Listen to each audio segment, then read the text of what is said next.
I think it's the fear of judgment. I'm judging myself in the moment, and it's a terrible feeling. I don't like it. You will start to notice how much different you feel when you approve of you, when you love you. I still haven't quite resolved this anxious feeling, but it's a real big feeling of anxiety. The true safety is in being able to feel all of it. This is how we change the world. Absolutely. I'm Catherine, and welcome to The Spiritual Gem.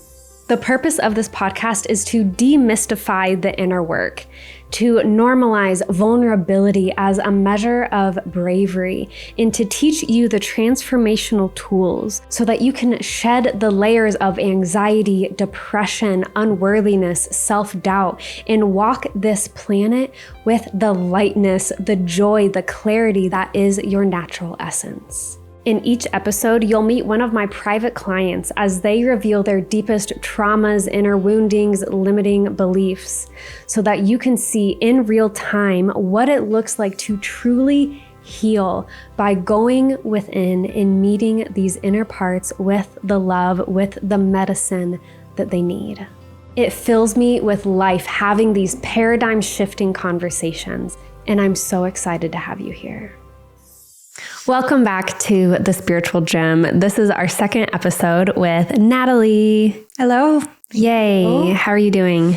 I'm doing well, a lot better, actually.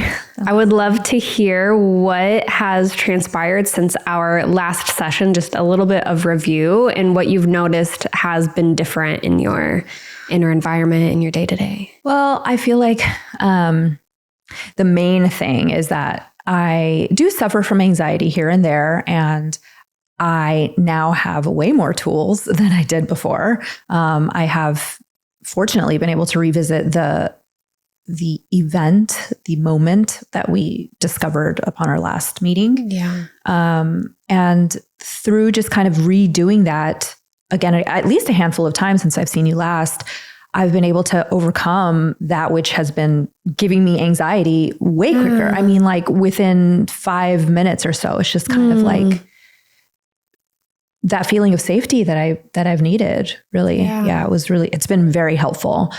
Things have been going well in terms of business. I've got a couple clients that I didn't have back then, which, we're doing some stuff looking for property for them. And yeah, I mean, things are well. Yay. Yeah, I was definitely in a lower spot when we saw each other last. Yeah. Oh my gosh, that's so good to hear. And for any viewers, listeners that have not watched Natalie's first episode, just a brief overview is we were doing some inner child work with, I think like 6-year-old, 7-year-old who was feeling a lot of fear and very unsafe with some situations that were going on. If you want the full details, go back to episode 1, and brought her a lot of safety. So it sounds like that was a big source of where the anxiety was coming from in your adulthood. Right.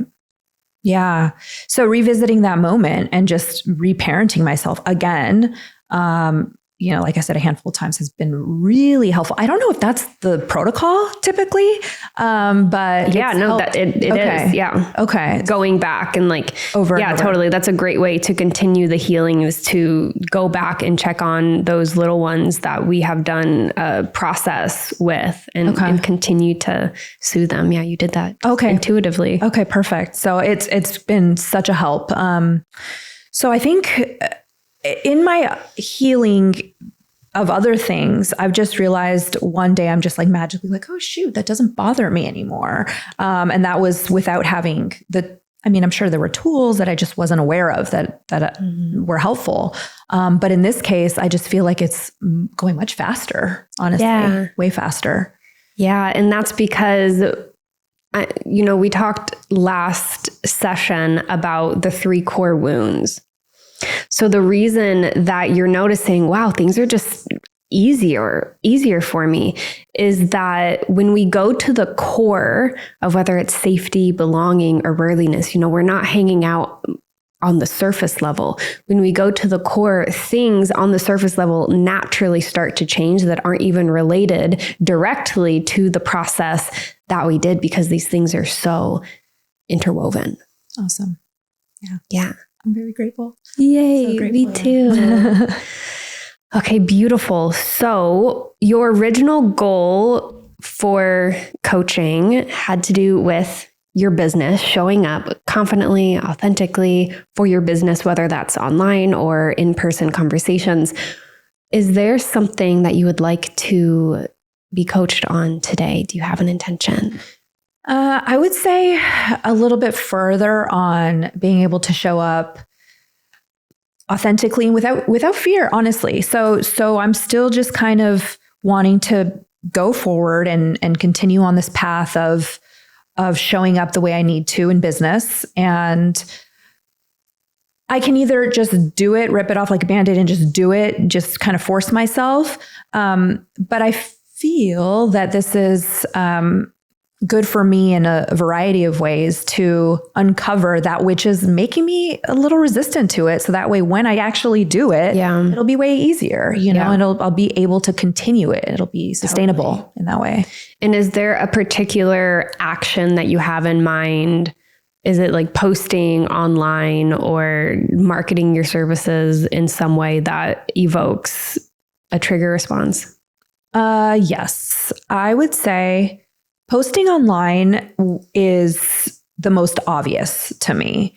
So here and there, I'll just be like, oh yeah, I can talk about that, and boom, and I'll just do it.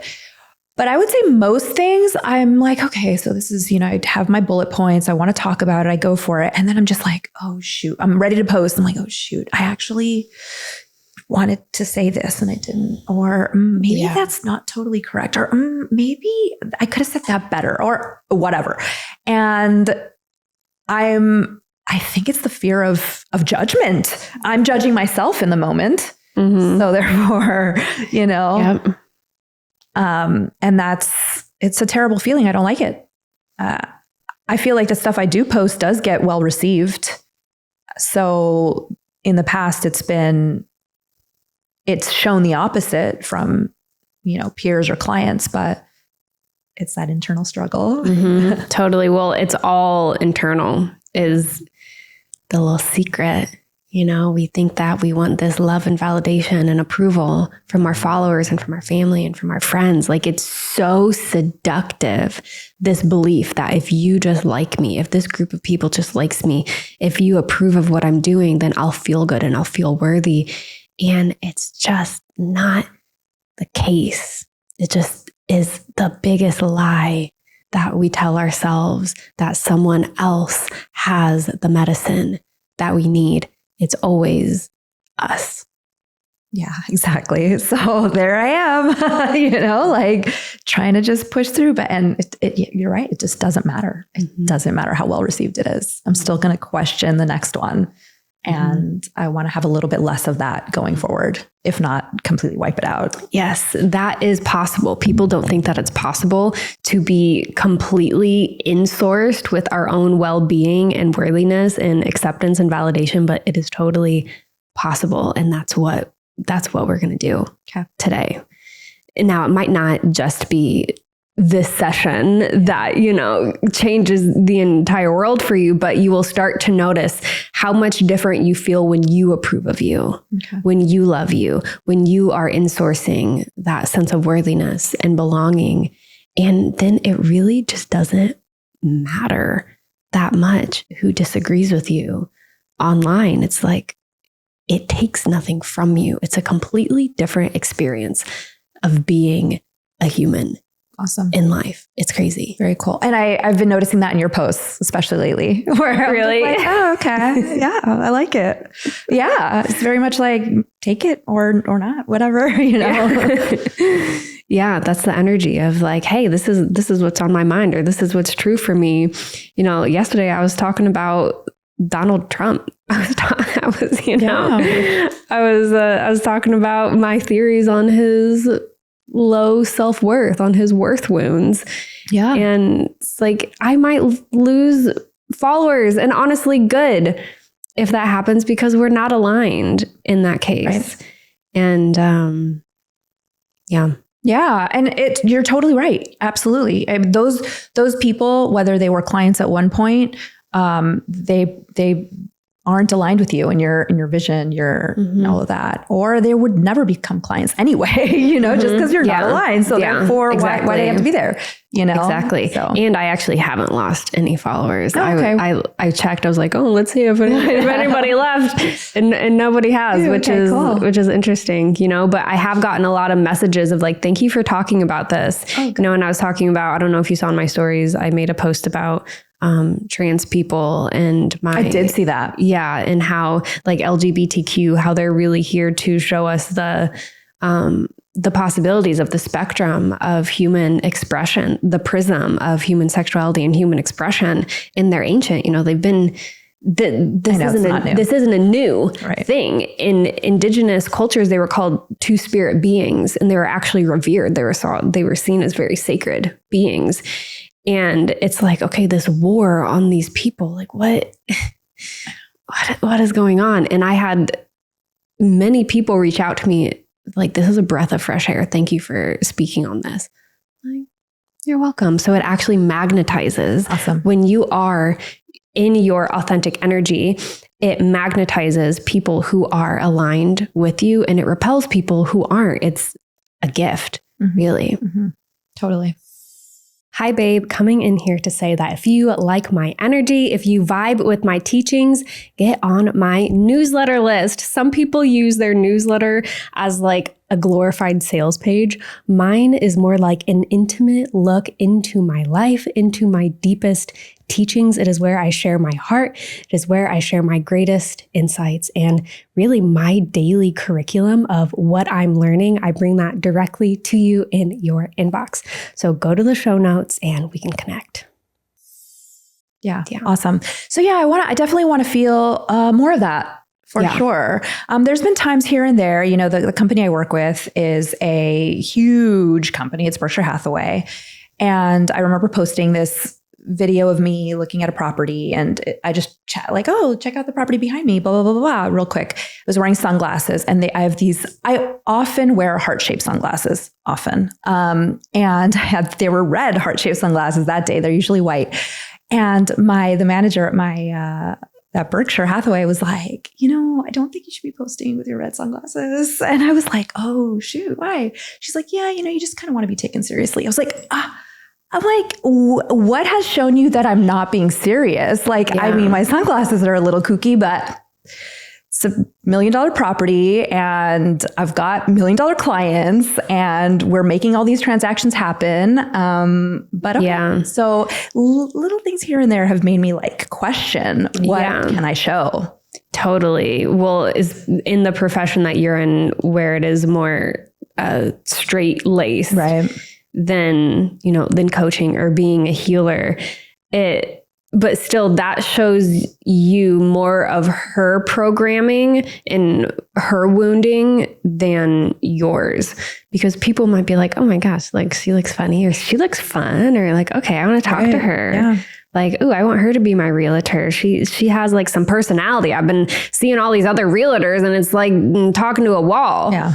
Yeah. So that's your unique magnetism. Right. Yeah. I mean, my clients, I show up with my sunglasses, just kind of, so, depends on the day. Sometimes they're regular. But yeah. So things like that, I just want to I don't want to second guess myself. And that's a simple one that just has to do with looks. But a lot of the time it has to do with, man, I want to post this 2-minute long thing of me talking. And I feel like I didn't express myself well enough in that moment. So therefore I got to redo everything or whatever, Yeah. So, okay. So let's work with that. Okay. Is there a particular time that you remember looking at your phone and being like, oh my God, I want to do this, but I don't want to do this? Or maybe you post something and you're having that criticism or judgment. I feel like it's just practically daily. I mean, I could post something. Because I could post something daily if I wanted. We all could be posting something daily if we wanted to. But I don't because of this. Because it's like, well, what is it going to be? And is it going to be good enough? Yeah. Is this good enough? Right. Yeah. So that's already pretty core, but just curious to see if there's something that we can find in this narrative. So I'll help you. I'll have you. I'll also help you. Yeah. I'll have you close your eyes and tune into this energy, to this essence that comes up when you're posting, holding you back. And when you feel like you've connected with this energy, let's give it the mic. Speaking from the first person, present tense, what is it saying?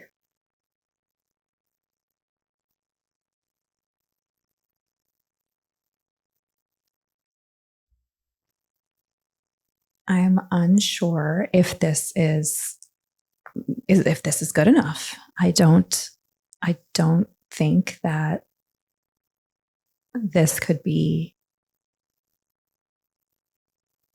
good enough to post and live forever, potentially, on this platform, or be taken seriously, as seriously as I'm intending for it to be anyway. And just out of curiosity, is there any memory or images coming to mind of when you felt this in the past? Like the first time you remember feeling this, thinking this way. I won't be taken seriously. This isn't good enough. I'm unsure.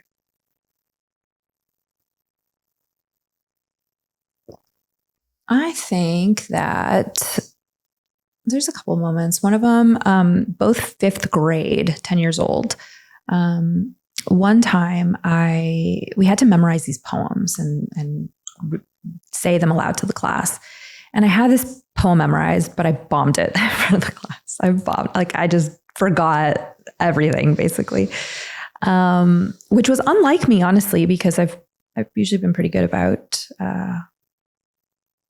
giving speeches and whatnot. But that time really sucked. And I was like, I felt really bad, like, man, that was terrible. Yeah.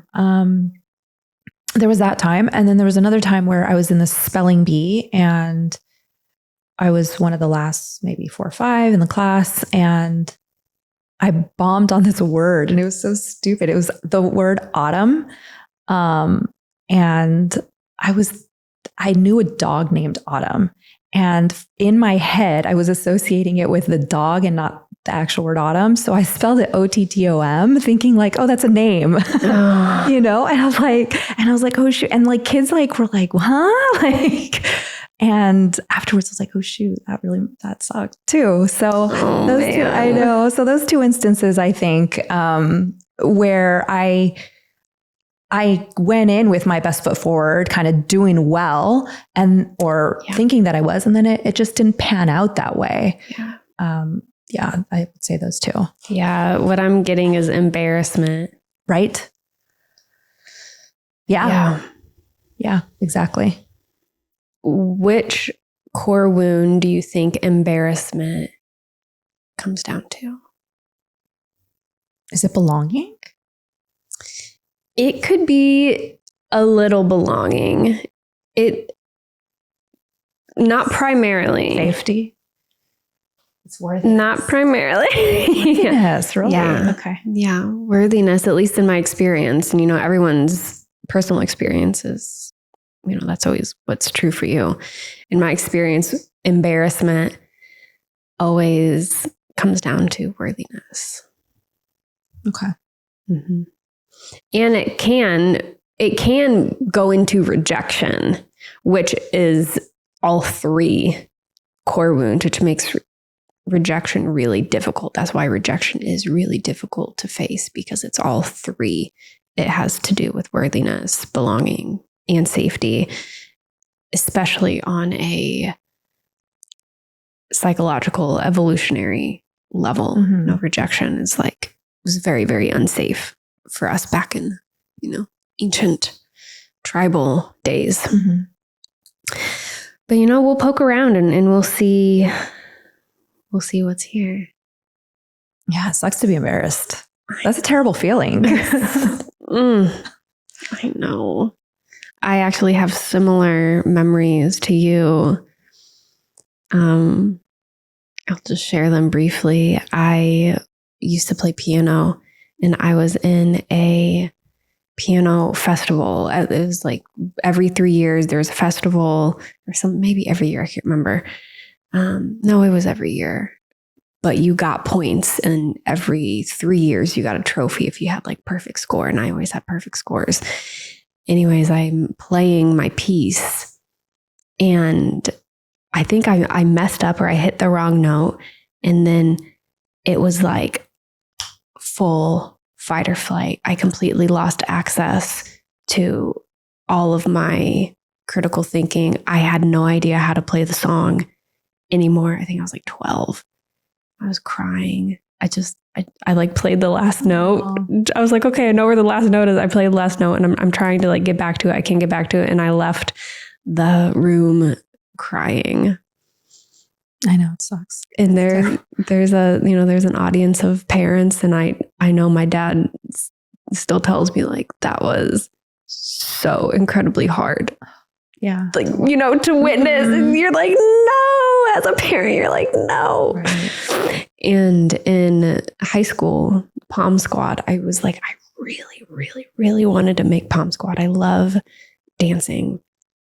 And I worked so hard. But as soon as I got in front of the judges, I forgot the entire routine. And I didn't make it. And those are like still, exactly. things,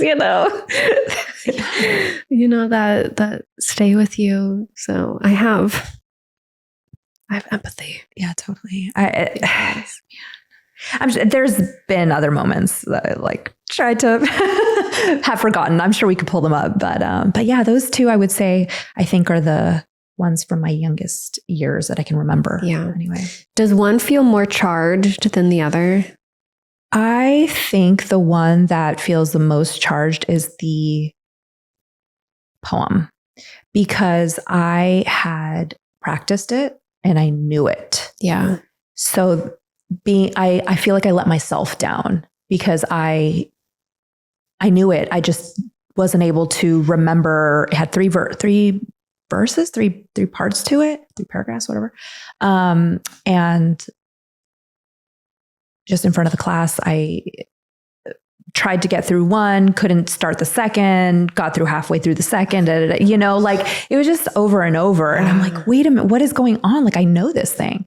So stressful. Yeah. So it was just letting myself down, I think is what it is. It's just, how can I prepare so well for this and for that to happen? And actually, I'm glad that we're talking about this, because that's exactly it. It's like, am I about to spend time on this thing and have it not pan out the way it needs to pan out? Am I going to do this class and not have it give me what I need it to give me? Or like doing this for nothing. Anything. Yeah. Anything. Am I doing this for nothing? Exactly. Yeah. All right. We found it. We got it. So I'm going to have you close your eyes again.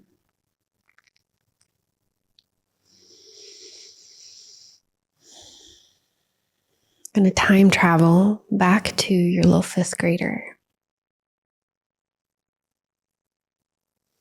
who tried to recite this poem and it didn't work, even though she worked so hard. And what do you notice happens in your body when you tune into this? It's fear. Yeah. Where do you feel the sensation of fear? My back, my upper back. Yeah, I think that's where it was last time too. Right. Mm-hmm. Good to notice. So staying connected here. And when you're ready, let's have her speak what's present for her. I feel.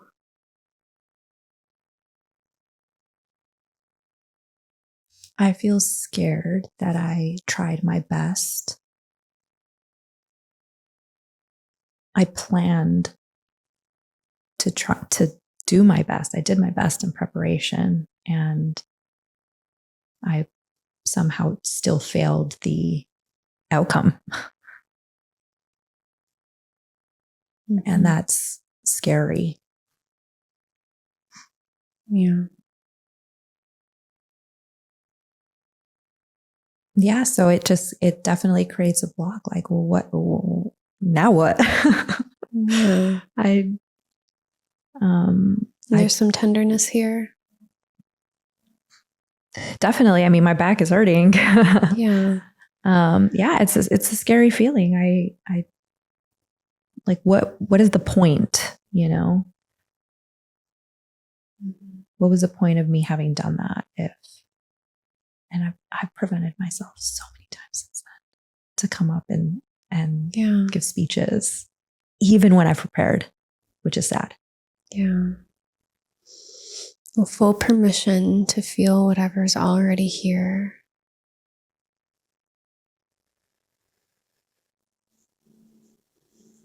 It's safe to open up to this.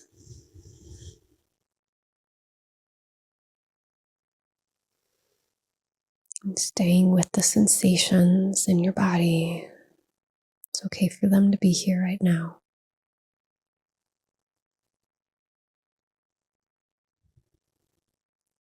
And dropping into the energy in your back, saying hello. Softening around the edges.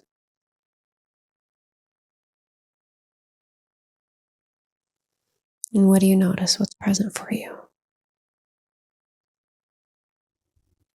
I'm feeling a little bit more at ease.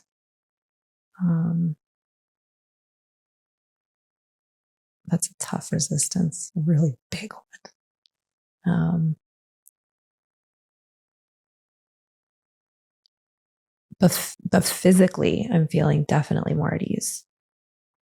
Okay. Tell me about the resistance. What do you mean by that? So I don't know if it's, obviously it's physical and mental. So it's that mental resistance where it's like, just, how much of it do we just have to break through? Mm-hmm. Yeah. If the resistance had a voice, what would it say? It's really interesting because the resistance has a voice that I don't believe. Well, a part of you believes, or else it wouldn't be here. Mm-hmm. So it says, you can't. And the resistance is allowed to be here too. She's welcome. Yeah, it's okay to feel that.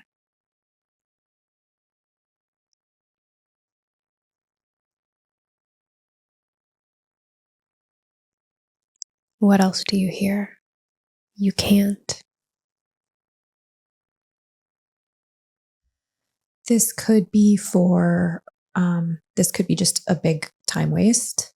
It could be for nothing. And is that related to this healing process, or is that about something else? It's definitely this healing process. Yeah. This is all just me and learning and doing and business for sure.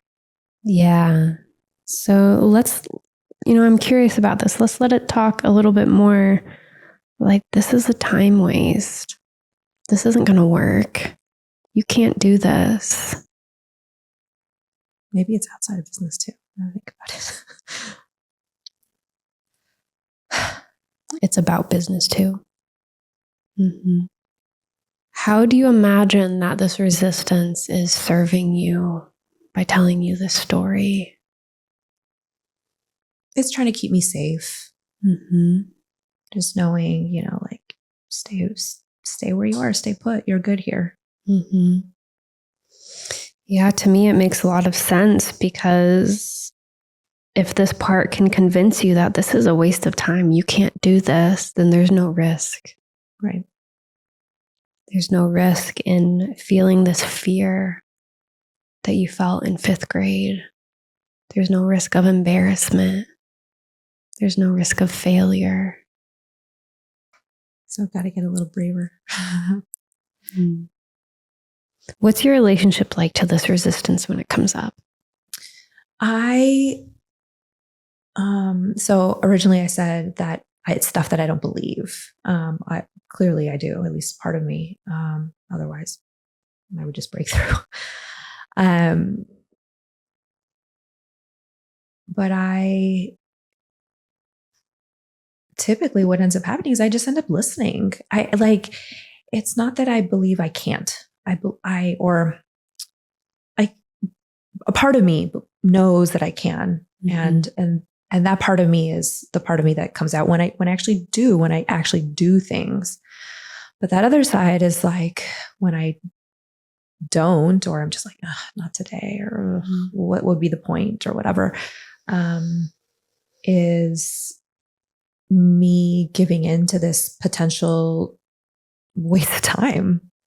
Yeah. I'm not sure why time is such a big factor here, but waste of time. Something that wouldn't pan out. Yeah.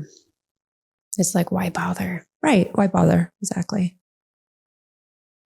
But I want to be that risk taker. I mean, I am in entrepreneurship. I don't have a choice, Yeah. How do you see resistance in your mind? Is there any kind of image or essence that goes with the energy of this part? Like a parent figure. And I feel very small in comparison. Yeah. Just this big parent figure saying, what's the point? You're fine where you are. You do not have to do that.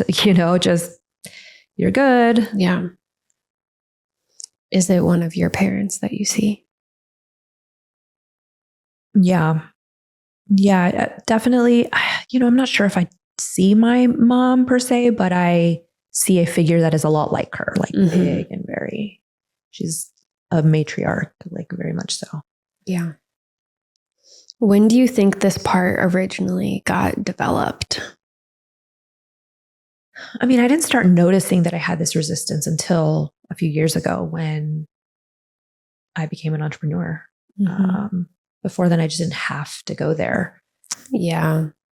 Yeah, it was just like hanging out, not quite fully activated in the background. Or maybe it was, and it was just, the subconscious controls 90% of our behavior. So oftentimes, we don't know why we make the choices we do. It's just, that's what feels right. Right. Well, that's what feels right. Sometimes that's intuition, but sometimes that's just our unhealed aspects in our subconscious.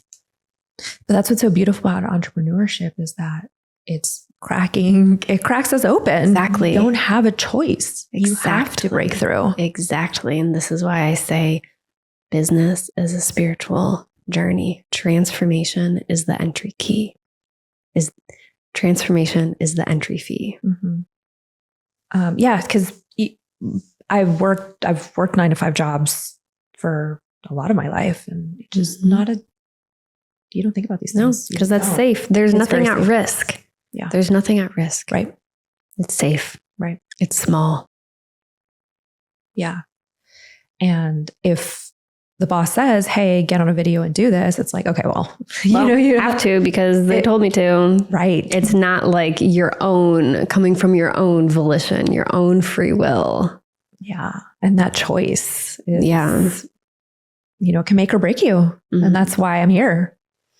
And it's easier to market other people's services and other people's products than our own for a lot of people, because when it's our own, then all our wounds interplay with it. There's more at risk because at least this is what the ego thinks. There's more at risk because, well, what if you see this and you don't like it? Well, that means something about me. But if it's someone else's business, someone else's product, it's like, I got no skin in the game. You don't like it. Right. I don't care. Right. I don't even like it. Yeah. Yeah, exactly. Yeah, deep down. Yeah. Yeah. So I'm glad that we are having this conversation about resistance. And I'm glad that you shared with me that you were noticing the resistance, because we need to work with this. This part has intelligence and wisdom, just like any other part. And there are no bad parts. This part isn't bad. It needs something, just like all of your other parts need something as well. So my sense is that this part was developed early on in childhood, maybe from the situation in the 5th grade, because it sounds very, very aligned with the story of the disappointment or the failure. Those are my words. I know you haven't said those, but I don't know. Do those resonate? Did it feel like a failure? Yeah, it felt like a huge failure. Yeah. Okay. Yeah. So this part makes a lot of sense. I just want to make sure that you see this too. This part is trying to protect you from failure. And how do you imagine that you would feel if you failed? I would feel terrible. I mean, terrible. Yeah. And then it would go back to, man, I just spent X amount of time trying this. I spent X amount of money doing this. Yeah. And it really just physically, we discussed, it really brings upon that pain on my back. Yeah. That is just, it's fear. Like I mean, thinking about it, I still haven't quite resolved this anxious feeling, but it's a real big feeling of anxiety. Yeah, that makes a lot of sense. And awareness doesn't actually heal. You know, having this awareness, things making sense, understanding, that's great. That is always the first step. That doesn't bring these things into completion, into resolution. So that's what we're going to do. Now we're going to work with the resistance first, and then see if we can touch your 5th grader a little more fully, because my sense was that this was what was blocking you from really accessing her experience. So we're going to do an experiment. Again, I'm going to have you close the eyes and see in your mind's eye this resistance, this parental figure saying you can't, this is a time waste. But now, as you are looking at this inner aspect, bringing to mind the real reason that she's here, to keep you from failing, to keep you from feeling terrible, keep you from embarrassment, and see how this part starts to change. Maybe you see a metamorphosis. She becomes a young little inner one. You see her true colors. The mask is off. And how do you see this part now? She's more like a partner, like somebody who would back me up. Interesting. And check in with her. Is there anything that it feels like she needs from you in terms of emotional support, emotional medicine, as we call it? Does she need to feel like she's good enough, or like she's safe, or like she belongs? Yeah, definitely. Yeah. She needs it more than I do. Yeah. Which one, or all of them? She needs to feel safe and like she belongs. Yeah. So let's give that to her now. I'll let you experiment with this on your own, and then I can guide you more if you need support.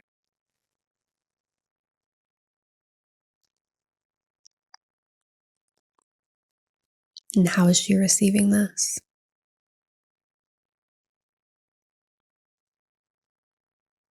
She's receiving it. There is still some like, are you sure? Yeah. Like, she doesn't like it. Really? Yeah. She's like, don't give me that. Yeah. Yeah. What are you trying to do? You trying to make me soft? Yeah. Yeah. So what would safety say to that? What would love, what would safety say in response to that? You have to let her break free. Mm-hmm. Tell her, what does she need to hear?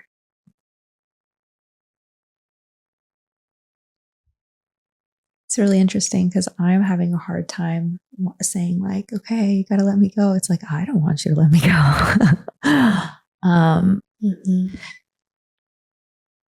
So I think that's why primarily she came in as like a partner, like, okay, no, just come with me, but like,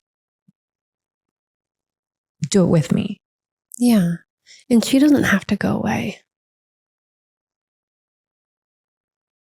That's not the point of healing, to make these parts go away. It's to actually allow them to thrive, but to thrive in an environment of who they truly are. Because she's a protector and she can always be a protector. But the misunderstanding is that by holding you back, it's protecting you. By convincing you that you can't, it's protecting you.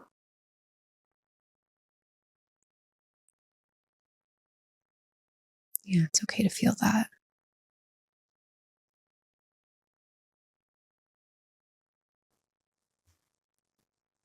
You know, it might feel good to start with a thank you.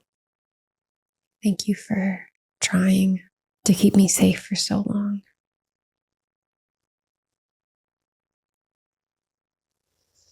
And you might want to say internally or out loud, my safety doesn't come from my smallness.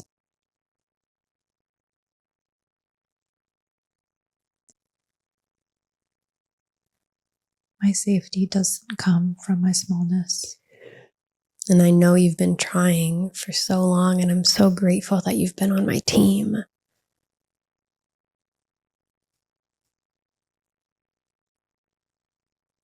And what's present for you? Are you saying this internally? Yeah. Is she receiving it? Yeah, she is. And she's changed too physically, which is interesting. Yeah. Yeah. How do you see her? She looks really cool now. I was just kind of interesting, like, wow, she looks really cool. It's so weird. I don't know why this is coming to mind, but she's like a anime character. I don't even watch anime. She's like this anime character and she's got this like long pink cool hair. She just looks so cool. I don't know. I don't get it. But she's this cool girl. Yeah. So this is closer to who she actually is, who she truly is when she's not feeling unsafe, when she's not in defensive mode. And like always, the love that she was looking for was from you. The safety we're looking for is always from ourselves. The love that we are looking for is always from us. Hi, babe. I'm coming in here to say that if this healing process and conversation is inspiring you, opening your heart, moving you, it's time that we work together. With me by your side, you will become your best partner, parent, lover, and friend. I'll help you heal from your past, unlock what's possible for you, and embody authenticity, confidence, and peace that isn't conditional to good things happening. In the show notes, you'll find the application for private coaching. Fill that out, and I'll let you know if I genuinely think that I can serve you with where you're at and where you're wanting to go. I can't wait to see who you become. She's fun. Yeah, she's fun. So with her more supported, what do you notice with your 5th grader? Let's check back in on her. My little 5th grader needed somebody to say, hey, you did well. You didn't get it this time, but you're going to get it next time. And again, and again, and again. Yeah. You got to, don't limit yourself. I limited myself in that grade. And since then, so many times where I practiced and I just didn't perform. I chose to not perform. So let's tell her that directly. What does she need to hear from love? What does she need to hear from adult Natalie? You're safe. You can come back better. Yeah. And it's not really a failure. Yeah, you're still safe.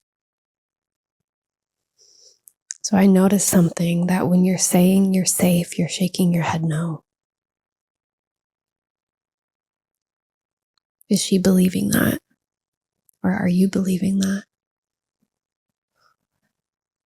I think that this feeling of safety is so new to me.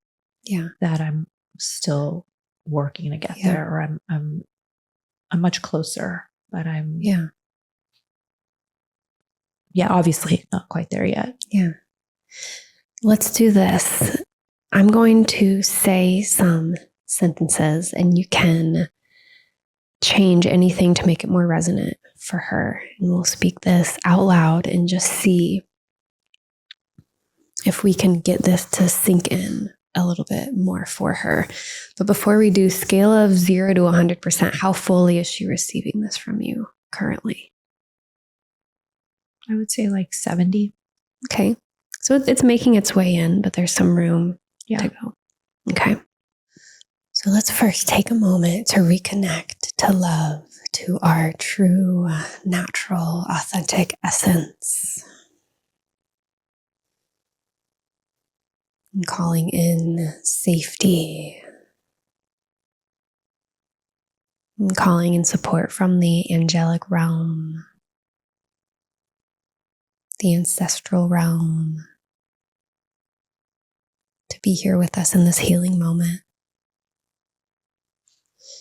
And speaking from this love, from this safety, directly to your 5th grader, and saying, I know it feels like you failed. And we'll say this out loud. I know it feels like you failed. I know you feel disappointed and embarrassed. I know you feel disappointed and embarrassed. And I know you feel scared. I know you feel scared. And I'm so sorry that you've been feeling this way for so long. I'm so sorry you've been feeling this way for so long. I adore you. I adore you. I think you are so sweet and beautiful. I think you are so sweet and beautiful. And I think that you are so capable of doing this again the next time, and the time after that, and the time after that. I think you're so capable of doing this again, and the time after that, and the time after that. You don't have to get it right or get it perfect for me to love you. You don't have to get it right or get it perfect for me to love you. And I'm sorry that I haven't been here in the way that you've needed me to until now. I'm sorry that I haven't been here in the way that you've needed me until now. But I'm here now, and I love you so much. But I'm here now, and I love you so much. And anything else that you want to say to her? You are so wonderful, and nothing about you has changed today.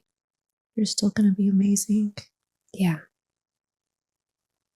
And this doesn't mean anything about you, about what you're capable of. You got nervous. That's all right. And how fully is she receiving this now? She feels good. Much better than before. I've never told this to anybody. Like, my parents don't even know about this.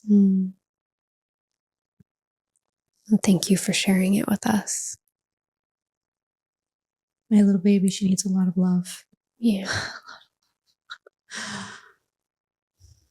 Is there anything that she wants to say in return to us?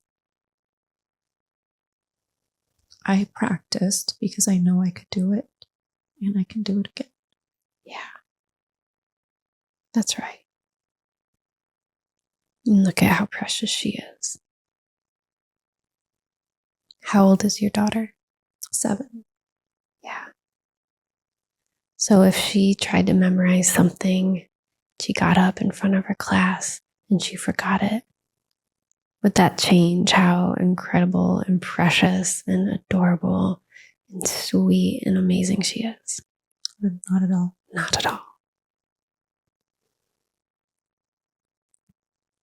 And I'm so grateful that I have these tools. Like I like to give her, like, hey, all of this. Yeah. You are still just as amazing. Yeah. Doesn't change a thing about you. You're so capable. And guess what? Mommy used to get nervous too. Let me tell you about this time in the 5th grade. Right. Yeah.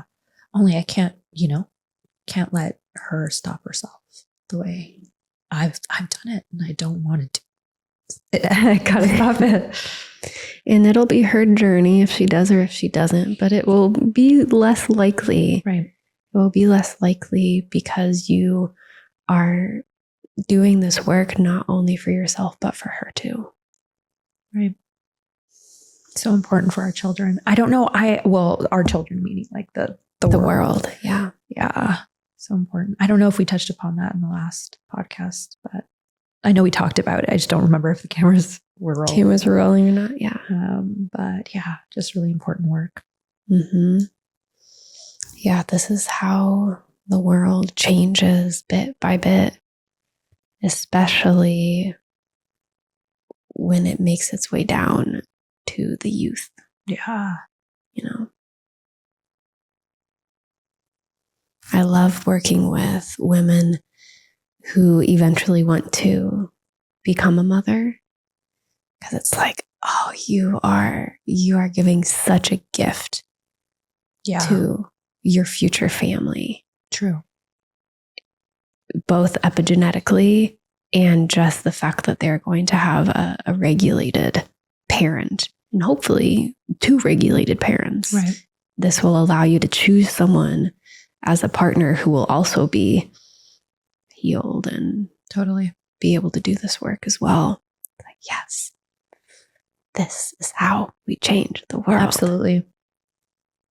Yeah. Without question. Mm-hmm. One little baby at a time. One little baby at a time. So from this place, how do you imagine that you show up for your business when it comes to posting online? Let's bring this full circle.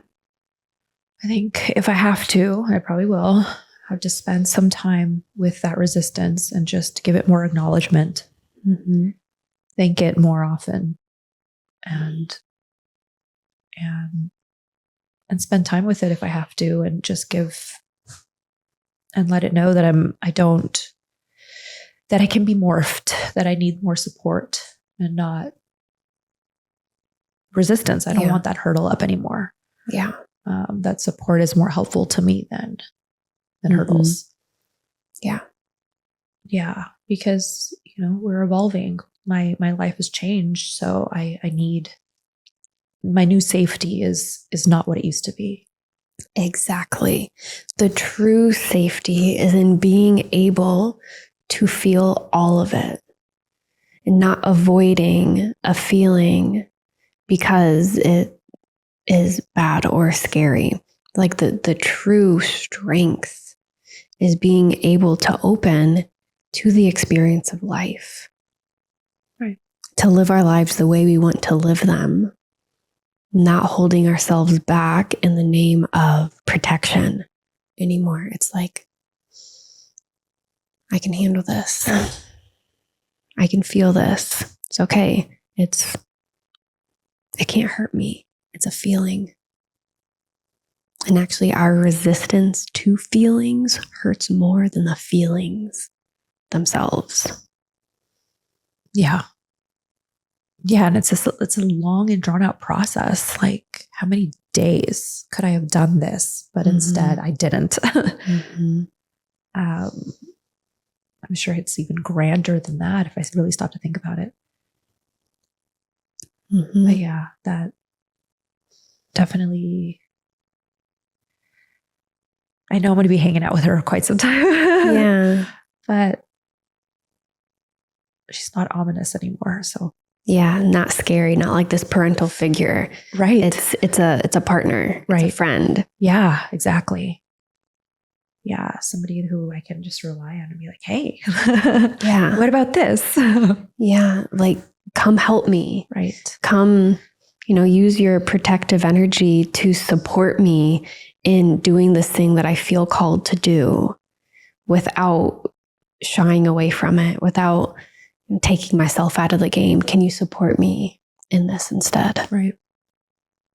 Yeah. So that's the new person I'm going to be speaking with, I guess. For the last 6 weeks, it's been like, me parenting my little 7-year-old from the last session, but it's a new me.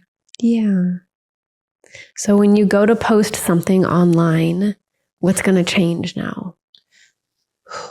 Let's see. I mean, if I have to sit down and really like have a moment, which I probably will. Which you might for a while. Right. Bring in that safety first. Yeah. So yeah, bring in the safety. And then I think I'm just going to do it. I mean, I've done it before. I can do it again with absolutely no quote unquote time wasted and all those other garbage things that I was afraid of. So I could do it again. It's just, yeah, I think I'm probably going to have to sit down and have that moment, like I said, in order to get started and do it and not put so much, I think, pressure on what that, like, it's a reel. Okay. It's a story, like even less, less pressure. So just, it's not the end of everything. Just do it. Yeah. It's like, you're still going to keep going. And you're allowed to learn. You're allowed to have a learning process. It doesn't have to be the best reel, the most perfect reel, the most perfect and concise and eloquently spoken story. You're allowed to evolve over time. Definitely. Yeah. It's just having the audacity, basically. Just do it. Have that. Which I love that word, audacity. It's just so like firm. Having the audacity to do it, Someone kind of recently said that to me. This is someone I knew from my past, and he was like, just love like the audacity that you have. And I was like, that's interesting that you see it that way. I just see it as being me. Yeah, exactly. Yeah. Like, I guess that is audacious to have the audacity to be real, have the audacity to be authentic. But that's online. But I think that's why I like the word, because it's like the opposite of that is like staying put in this little box. And then outside of that is like, yeah, so I'm audacious. I have the audacity to do that. Like, and being okay with other people thinking that, or thinking negatively, or thinking whatever they might think about it. Yeah. What I love is to remember that anytime we think that someone else is judging us, it's actually ourselves judging ourselves through their eyes.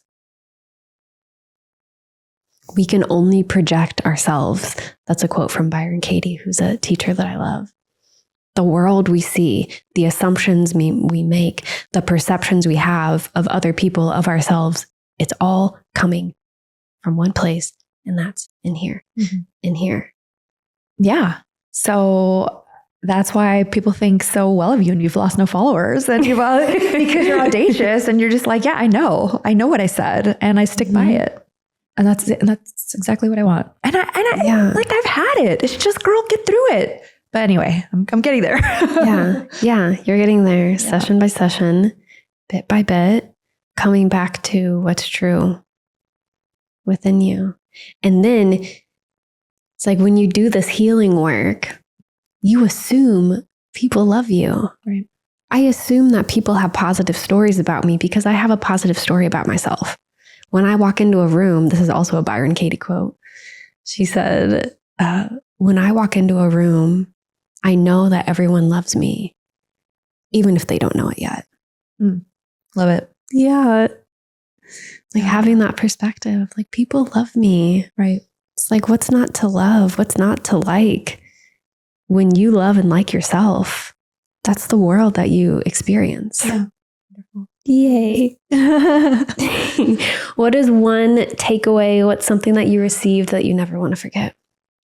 How to have these inner conversations with myself, because I feel like I must not be alone in this, that when we come upon a situation that is troubling, we would just rather avoid it.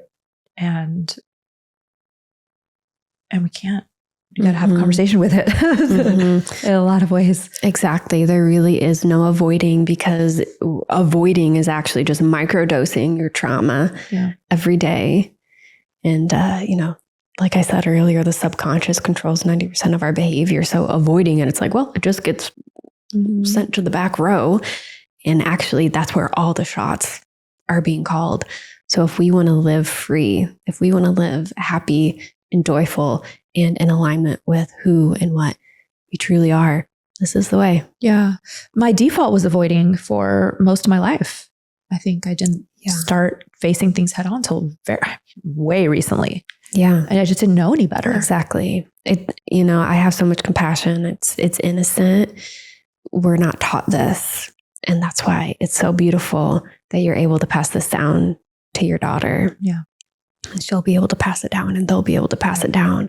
It's like, this is the new world. This is a new world order that we're creating, where people know how to feel. People know how to face their emotions.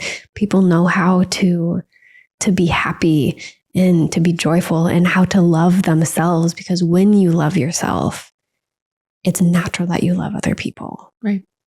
And this is the world that we create bit by bit by having conversations like this. Yeah. Yay. I'm so excited to get to hang out with my new friend. Oh, beautiful. Thank you so much. This has been so nice. Thank you. Thank you.